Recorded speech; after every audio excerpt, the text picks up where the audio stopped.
Capitol Hill. Senator, great to see you. Thank you, Lou. Do you hold out hope at this point that a deal can be reached?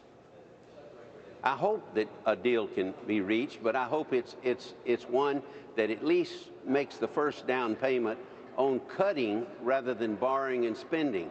We're on the margin here. This is just the beginning of what we're going to be going through in the years to come up here to bring some financial sanity back to America. I think the president could, if he could show leadership, he could step in here and say, we're going to fund the government. Nobody wants to let the government shut down. That's absurd. On the other hand, there are a lot of principles involved here. The American people know that we're burying ourselves in debt, and I think that the Republican message, this is the beginning of a long, protracted cutting spree. We got to face up to fiscal reality here in Washington. A fiscal reality. It is a bone-crushing reality, and one that should be glaringly obvious, I think it seems, to most Americans, to even our elected officials. I mean, it is extraordinary that the president is saying $12 billion is too much to ask of this current budget, which, of course, is not framed in law. There is no budget. My question to you is, what is it going to take for both parties to say that something has to be done here?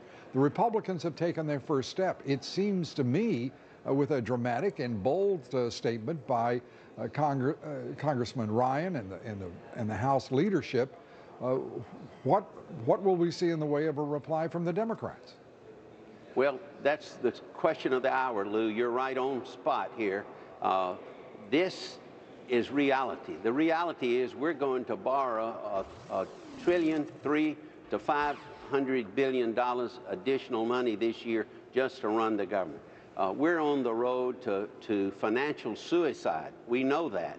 And the question is, when are we going to wake up to this? If I may, Senator, just interrupt you for a second and let our viewers know, as you may see on the screen there, the president, Reid, and John Boehner now pushing back the beginning of that meeting at the White House to 8 p.m., whether that augurs well or poorly, one doesn't know, but at least it suggests that they're making some progress in requiring more time on Capitol Hill before going over. I'm sorry, Senator, I just wanted to bring everybody up to date. That's okay, Lou. At least they're talking, right, or beginning to talk. I hope they're going to reach an agreement. No one wants to shut the government down, but there's a lot involved here, and I believe the Republicans get the message. I'm not sure the Democrats do. If we continue to spend and borrow and spend, this country's really at risk big time. At risk, very little question about that. I mean, we've reached the point where things are, whether it is, you name the source. Everyone seems to understand that this is unsustainable, yet they continue to spend. I mean, the entire Bush administration years were, again, ratcheting up in spending. The Republicans doing no better than what this president and the Democratic administration is doing. So is there a clear understanding, in your view, in the Senate now that we have to do something? Absolutely, Lou, but not just something substantial.